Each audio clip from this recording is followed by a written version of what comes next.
आइए अपनी क्लास को शुरू करते हैं। इसमें हम देखेंगे MA home science child development, जिसे ह्यूमन डेवलपमेंट भी कहा जाता है, 3rd सेमेस्टर पेपर 4, जिसका नाम है समाज में परिवार का अध्ययन, study of family in society. इसके अंतर्गत हम परिवार नामक टॉपिक को कवर करेंगे, जिसमें देखेंगे परिवार का अर्थ एवं परिभाषा, परिवार की विशेषताएँ। आइए शुरू करते हैं। परिवार का परिचय। मानव समाज के विकास के साथ साथ परिवार का भी एक व्यवस्थित एवं स्पष्ट स्वरूप अस्तित्व में आया। परिवार का इतिहास उतना ही पुराना है जितना स्वयं मानव जीवन, लेकिन विभिन्न युगों में परिवार का स्वरूप भिन्न भिन्न प्रकार का रहा। मानव की शारीरिक एवं काम संबंधी आवश्यकताओं ने सर्वप्रथम परिवार नामक समिति को जन्म दिया, जिसमें समय व सभ्यता के विकास के साथ ही साथ अनेक संस्थाओं का समावेश होता चला गया। इस प्रकार परिवार प्राथमिक समूह के रूप में एक महत्वपूर्ण सामाजिक इकाई है। मैकाइवर तथा पेज ने उचित ही लिखा है कि समाज में परिवार ही अत्यधिक महत्वपूर्ण है। आइए परिवार का अर्थ जान लेते हैं। Meaning of family. Henry Elmer ने अपनी पुस्तक सोशियोलॉजी ऑफ फैमिली में लिखा है कि परिवार अंग्रेजी के फैमिली शब्द का हिंदी रूपांतरण है, जो लैटिन शब्द फैमुलस से बना है, जिसका अर्थ होता है नौकर या सेवक या दास। परिवार का जन्म स्त्री एवं पुरुष के बीच विवाह द्वारा उत्पन्न पति एवं पत्नी के संबंधों के विकास के फलस्वरूप ही होता है, जिसमें उनके द्वारा उत्पन्न बच्चों को संस्थागत रूप में स्वीकार किया जाता है। अतः उपरोक्त में से किसी एक पक्ष के न होने से परिवार नामक संस्था का स्वरूप एक गृहस्थ से अधिक कुछ नहीं रहता है। परिवार के अर्थ में हमने जाना कि परिवार फैमुलस शब्द, जो कि लैटिन भाषा का शब्द है, उससे उत्पन्न हुआ है, जिसका अर्थ होता है दास या सेवक या नौकर। परिवार के अंतर्गत पति पत्नी और उनके बच्चे सम्मिलित होते हैं। आइए परिवार की परिभाषा को जान लेते हैं, जिसमें पहली परिभाषा हम देखेंगे विंसेज और विंसेज के अनुसार। एक दृष्टिकोण से परिवार की परिभाषा एक स्त्री बच्चे के सहित तथा एक पुरुष उनकी देख रेख हेतु की जा सकती है। इन्होंने बताया कि हम परिवार उसको मानते हैं जिसमें एक पुरुष होता है और एक स्त्री होती है, और वो बच्चों सहित होती हैं, उनकी देख रेख पुरुष के द्वारा की जाती है। क्लेयर के अनुसार परिवार से हम संबंधों की वह व्यवस्था समझते हैं जो माता पिता व संतानों के मध्य पाई जाती है। क्लेयर ने बताया कि परिवार से हमारा आशय ऐसी व्यवस्था से होता है जिसमें माता पिता और संतानों के मध्य संबंध पाया जाता है। तीसरी परिभाषा हम देखते हैं आगबर्न तथा नीमकाफ के अनुसार। जब हम परिवार की कल्पना करते हैं तो हम इसे बच्चों सहित या बच्चों रहित एक स्त्री या पुरुष के रूप में चित्रित करते हैं। आगबर्न और नीमकाफ ने बताया कि जब हम परिवार की कल्पना करते हैं तो उसमें देखते हैं कि इसमें स्त्री और पुरुष होते हैं, चाहे उनके पास बच्चे हो या ना हो, हम उसे परिवार की संज्ञा देते हैं। अगली परिभाषा हम देख लेते हैं इलियट और मैरिल के अनुसार। इलियट और मैरिल ने बताया कि परिवार पति पत्नी और उनके बच्चों की जैविकी सामाजिक इकाई के रूप में परिभाषित किया जा सकता है।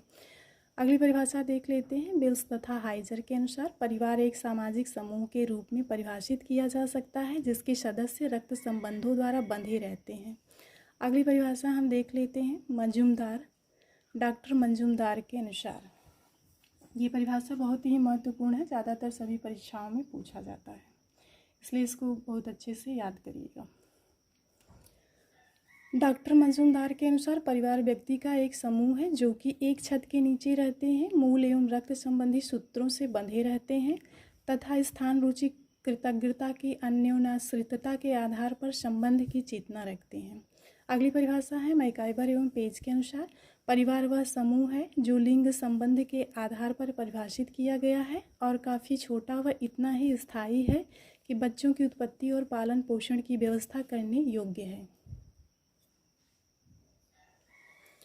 उपरोक्त परिभाषाओं के आधार पे हम देखते हैं कि क्या निष्कर्ष निकलता है। इस प्रकार उपरोक्त परिभाषाओं के आधार पे हम देखते हैं कि परिवार में निम्नलिखित लक्षणों का होना आवश्यक है, जिसमें विभिन्न लक्षण निम्नलिखित है। आइए उसको देख लेते हैं। विवाह संबंध। किसी भी परिवार का निर्माण विवाह संबंध से ही शुरू होता है, क्योंकि ये परिवार की आरंभिक इकाई होती है। यौन संबंध का होना। परिवार निर्माण तभी होता है जब पति पत्नी के बीच यौन संबंध निर्मित होता है। अगला है संतानोत्पत्ति एवं उसका भरण पोषण। परिवार में संतानोत्पत्ति होती है और बच्चे का भरण पोषण और लालन पालन का कार्य परिवार के द्वारा किया जाता है। वंशावली, अगला है वंशावली। वंशावली के अंतर्गत आता है कि किसी भी परिवार की कोई न कोई वंशावली होती है जिससे उस परिवार की पहचान होती है। सामान्य आवास का प्रबंध, सभी परिवार का सामान्य आवास होता है। कुछ परिस्थितियों में घर के जो सदस्य होते हैं उच्च शिक्षा के लिए या फिर जीविकोपार्जन के लिए स्थायी निवास से दूर रहते हैं, लेकिन किसी विशिष्ट अवसर पर सारे लोग एक ही जगह पर एकत्रित होते हैं। अगला पॉइंट है आर्थिक तथा सामाजिक सुरक्षा से संबद्ध कार्य। परिवार में सभी व्यक्तियों को आर्थिक और सामाजिक सुरक्षा प्राप्त होती है। इस प्रकार से परिवार के सदस्यों को आर्थिक और सामाजिक सुरक्षा परिवार के द्वारा ही प्राप्त की जाती है। परिवार की विशेषताएं, आइए परिवार की विशेषता को जानते हैं। इसमें पहली विशेषता है सार्वभौमिकता। परिवार एक सार्वभौमिक अवधारणा है जो प्रत्येक स्थान पर पाया जाता है। कोई भी ऐसा स्थान नहीं है जहाँ पे परिवार न पाया जाता हो। अगला है भावनात्मक आधार। परिवार के अंतर्गत भावनात्मक भावनाएं पाई जाती हैं, जिसके अंतर्गत प्रेम हो गया, सहानुभूति हो गई, दया हो गया, परोपकार, लगाव हो गया। ये सारे भाव परिवार के सदस्यों के अंतर्गत पाए जाते हैं। सीमित आकार, परिवार का आकार सीमित होता है जिसमें माता पिता और उनके बच्चे होते हैं। रचनात्मक प्रभाव, किसी भी परिवार में रचनात्मक प्रभाव पाया जाता है क्योंकि बच्चे का जन्म परिवार में ही होता है और उसके सर्वांगीण विकास के लिए परिवार उसको अच्छा वातावरण प्रदान करता है ताकि बच्चे का सर्वांगीण विकास हो सके, उसकी जो आंतरिक योग्यताएं हैं उसका विकास भली प्रकार से हो सके। सामाजिक ढांचे में केंद्रीय स्थिति, परिवार को सामाजिक ढांचे में केंद्रीय बिंदु माना जाता है या इकाई माना जाता है क्योंकि किसी भी समाज का निर्माण परिवार से ही होता है। सदस्यों का उत्तरदायित्व, प्रत्येक परिवार में प्रत्येक सदस्य का अलग अलग उत्तरदायित्व होता है जिसे सदस्य अपनी स्वेच्छा से और ईमानदारी से निर्वहन करते हैं। सामाजिक नियम, परिवार के कुछ न कुछ सामाजिक नियम होते हैं जिसको सभी सदस्यों के द्वारा निर्वाह किया जाता है। स्थायी और अस्थायी प्रकृति, परिवार की जो प्रकृति होती है वो स्थायी भी होती है और अस्थायी भी होती है। स्थायी प्रकृति में पति पत्नी और उनके बच्चे काफ़ी समय तक बने रहते हैं और अस्थायी प्रकृति में जिसमें पति पत्नी में से किसी एक की मृत्यु हो जाती है तो ये जो प्रकृति होती है ये अस्थायी हो जाती है। समय कम होने के कारण वीडियो अच्छे से शूट नहीं हो पाया। अगर इसमें कोई भी डाउट हो तो आप कमेंट सेक्शन में लिख सकते हैं।